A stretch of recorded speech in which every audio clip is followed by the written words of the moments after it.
Hello! Huh. Oh, it's a bit loud. Hope your days are going well. It's a little bit overcast right now. It's probably going to rain. I'm probably be caught on a roof in the rain. Today I want to have a little discussion about abundance versus scarcity. Two kind of mindsets that you can adopt, right? So start with scarcity, because scarcity is the most common one. What it comes down to is resources. It all comes down to resources. This mindset of scarcity is a lack of resources. So when you have a scarcity mindset, it's like the resources could be anything, but typically it could be self-belief. Like one example might be, I'm in a situation and I don't know how to get out of it, right? That's one situation that you could be in because you lack resources. You lack the resources of knowing what to do next, right? Another resource might be, if you're in scarcity, you're lacking the resource of financial resources. You've lost your job and you need money. You don't know where you're going to get the money. You're living paycheck to paycheck, right? That's another way. Perhaps you feel lonely because you lack emotional connection. Maybe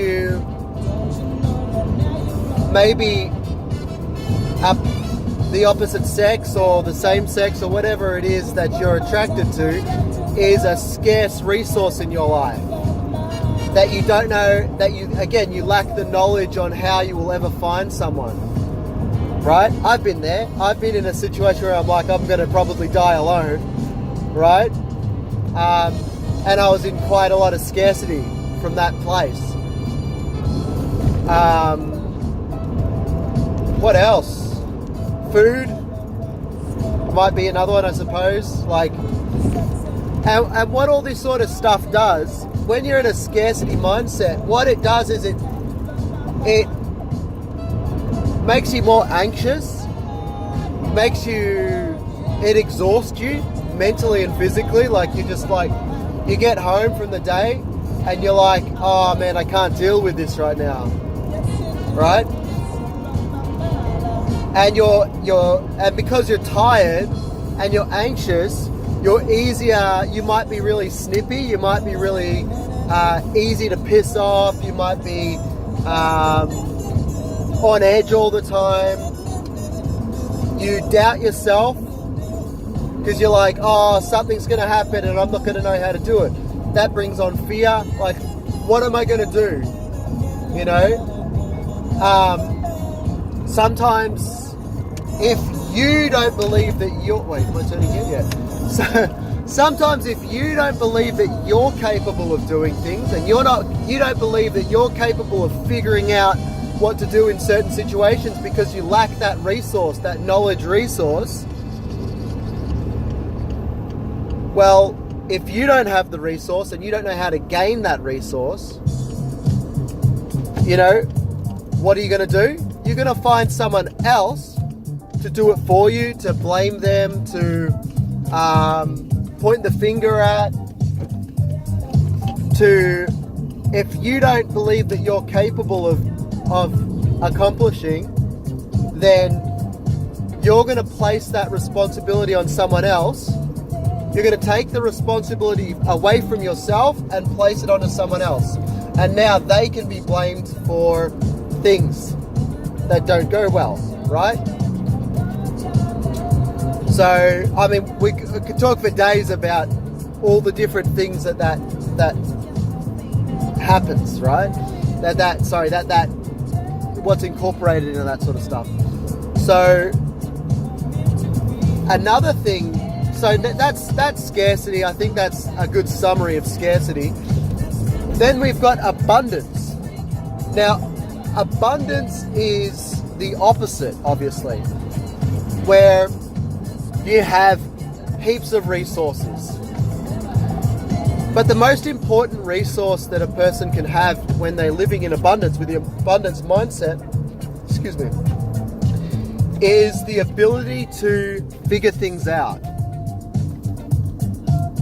Doesn't mean that you're intelligent, it just means that you're going to look at it from the right perspective, that you will know who to ask, you'll know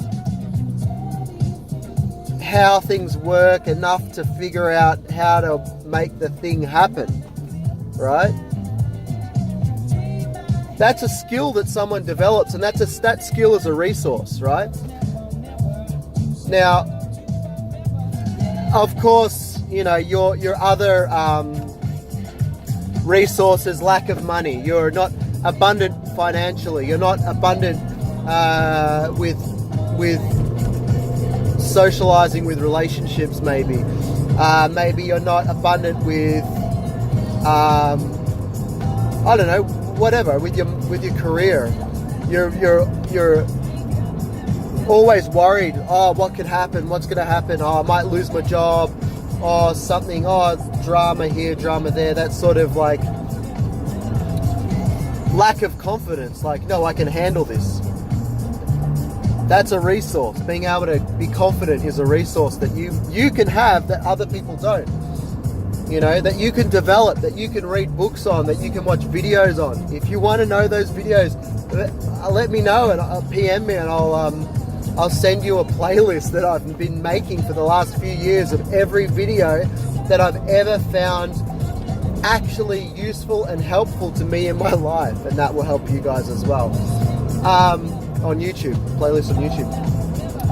If you don't care about those sort of things, then don't ask about it. You know, if you don't want to develop yourself, you don't want to develop those resources in yourself that, you know, that you can listen to on the way to and from work, that you can listen to when you do an exercise or whatever. You know, you don't have to, you know, doesn't actually have to take any time out of your life.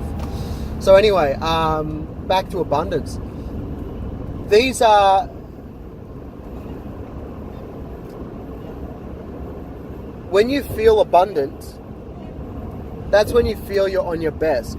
Life can throw something at your face and you'll be like, whack, ouch, that sucks. Anyway, what can be done about it? What is in my power to do? If it's not in my power, who can I ask? What resources are available to me?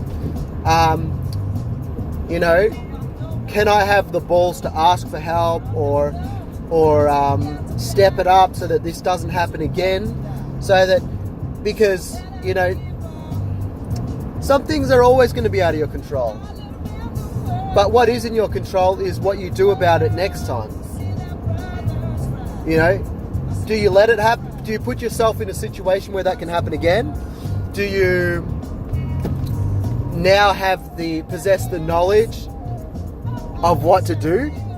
You know what I'm saying? Like, all these sort of things. There are resources that you can cultivate, and then be in this abundance mindset of like, I can do anything in any situation. And if I can't, I know how to get the goal done. I know who to ask. I know who to pay, you know, to make my dreams happen, make them a reality, right? So that's a summary of an abundance mindset.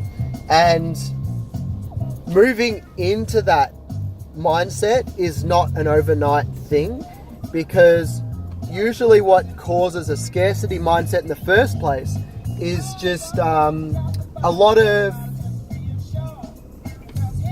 I don't know what the word is, brainwashing, I suppose, like brainwashing for over a long period of time.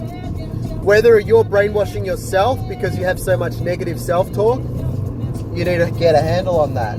Or maybe you've got a lot of people around you that don't believe in you. You can change that. You know, maybe you've got a lot of biases. One bias, I remember talking to someone the other day about it, was the investment bias. This is the bias where, say, you've been in a relationship for 5 years. and it's miserable, and it's been miserable for years, but you feel guilty leaving the relationship because you've been in it for so long. Now, is it making them happy? Is it making you happy? Are you progressing in your life? You know, if you have children, are their lives going to be fuller and happier just because you guys are together? Of course not. But you feel this investment bias, and it could be with anything. It's the reason why when you get a new car, you know, when you've had a car for years and you're like, oh, it sucks to leave it. I wish I didn't have to get rid of this car, but I need a new car. You know, that's where that feeling comes from. It's that investment bias. And once you're aware of and studying biases, look into it. It's fascinating and it's helpful, so that you can see reality more clearly. That's another resource you can have. Having the ability to question yourself and come to realistic conclusions. The ability to question yourself, the ability to question whether you're actually accurate or not without judgment, like without that negative side of it as well. That's a massive resource. So anyway, like back to scarcity. It's going to take a lot of work to deprogram your mind, because there's so much to unpack, you know. But if moving towards abundance is your goal in life, so that you can think more clearly, so you can have less stress in your life, so you can have more energy, and then when you have less stress in your life and more energy, you can think more clearly, which means that you can see reality for what it really is, as opposed to this fabrication that you've created and won't let go of because of your biases, right? It's so holistic. It has so many flow-on effects. Maybe if you're not exhausted by life mentally, you have the room to care about yourself and care about your body. Maybe that will lead to you eating healthier because now you give a shit about yourself. And then simply by moving into abundance, now you're eating healthier because it just makes more logical sense. Now, you can see like why it's a worthy thing to study. And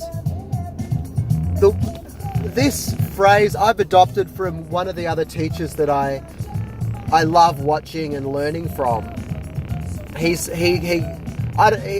hasn't coined the term. I've heard it from lots of different teachers, but there's lots of other ways that you could describe it, you know, like just feeling really low, feeling really high energy, feeling low energy, feeling powerful, feeling weak. These are all different words. It's just semantics. It's different words that you can use for the same thing, basically. And it doesn't matter what you call it, but at the end of the day, what it comes down to is you growing as a person so that you can be at your peak performance all the time. And if something happens and life throws you a massive curveball, you're able to dodge it or react to it, or it hits you in the face and you just go, like a Dragon Ball Z episode, is that all you got? You know, so because you're already, that takes you down, say that takes you down 5 notches. Well, if you're already sitting at level 10, that brings you down to 5, right? As opposed to if your natural position is 5 and it takes you down a few notches, you're going to feel really shit. And you're only going to bounce back to 5 instead of bouncing back to 10. So as I said, it's so holistic and there's so much to it.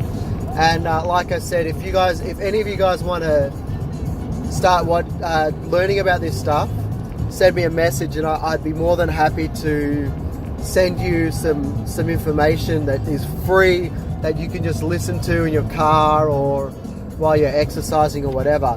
And as a sort of, it's kind of off topic, but when you're learning about anything, sometimes just listening to it in the background, you may not learn the details and the finer points to it. You may need to take notes for that sort of thing. But here's the thing. If you're listening to this stuff in the background, what it tends to do is instill in you the core values, the vibe of the concepts, the ideas, without necessarily knowing the absolute, microscopic detail of why that works and stuff like that. But if you listen to enough stuff, and by the way, again, I'm talking about having stuff playing in the background while you're doing other things, but still sort of listening to them. After you've listened to enough content, it'll actually get in your subconscious, and you will, it'll just start making sense to you. Sometimes studying the details can make it more confusing, to make it more distracting as well, because you're like, maybe you'll hear one person say this and another person say that, and then you'll be like, oh, but that other person said blah blah blah, and this person's saying the opposite, so which one's right? Well, they're both right and they're both wrong. It's maybe it's situational, maybe it's a different technique that if you do all these other things, they make sense, but you get the idea, you get the vibe of what's going on when you listen to it in the background rather than focusing on all these little details that can confuse you. So anyway, that's a little bit about how to learn things as well, especially with self-development and all that sort of gear, right? So that's that. I'd love to hear your ideas on all this sort of stuff, or your experiences. We all go and have our ups and downs. We all have our moments where we're in abundance, and we have our moments where we're in scarcity. And even the most abundant person will have ups and downs, right? That's life. That's normal. But whatever you can make your kind of set point, your natural default position, that's the point that you want to raise up and up and up and up, so that you can always feel that you can always return to that equilibrium that is feeling awesome. And it's not hard to learn. Believe it or not, it's not hard to learn. You've just got to let go of your ego and stuff. But anyway, that's a topic for another thing. If you honestly just one more thing on learning. If you listen to a teacher, in particular these life coaches and stuff like that, they will mention things that you won't agree with sometimes. Sometimes they might make you angry. Sometimes they might upset you. There's so much, they could fill you with controversy or whatever. But here's the thing. Whenever you listen to stuff like that's from any motivational speaker, anyone, or life coach, or whatever it may be, your job as a student, especially when you're just listening to stuff in the background, all you have to do is try and pay attention to what makes sense to you. Ignore the things that you don't agree with. Just ignore them, throw them away. At least until you get the hang of listening to these life coaches and stuff. Just throw away that information, and stuff that doesn't make sense to you, either throw it away or think, how could that make sense? In what situations would that make sense? And what situations would it not make sense? Because the reality is that this stuff that they're teaching works for them. It may not work for you because you're in a different situation, you're in a different point in your journey in your life, or whatever, you know, like there's a million different reasons why something might work for me and won't work for you. There might be a reason why I'm speaking stuff to you guys right now, and some of it lands and some of it you might go, I don't agree with Chris on that. And that's fine. There's nothing wrong with that. I mean, there's plenty of stuff that I talk about that, you know, 5-10 years ago, I would think, you're a fucking idiot, mate. Like, what are you doing? What are you talking about? That's wrong. That's incorrect. But now, obviously, it makes sense to me, and that's why I talk about it. So, I think that's wanting me to go down this way. So, with all that being said, go forth and aim for abundance. And don't judge yourself when you're at your low points, because you can always bounce back. Alright? So, with all that being said, I've said that probably 10 times. With all that being said, have a great day, guys. Have a think about abundance versus scarcity, and let me know what you think about all this sort of stuff. You know, I'm really curious about what you guys think, so I can think of new ways to phrase things and word them so that they can be really helpful to people. So, yeah, have a great day.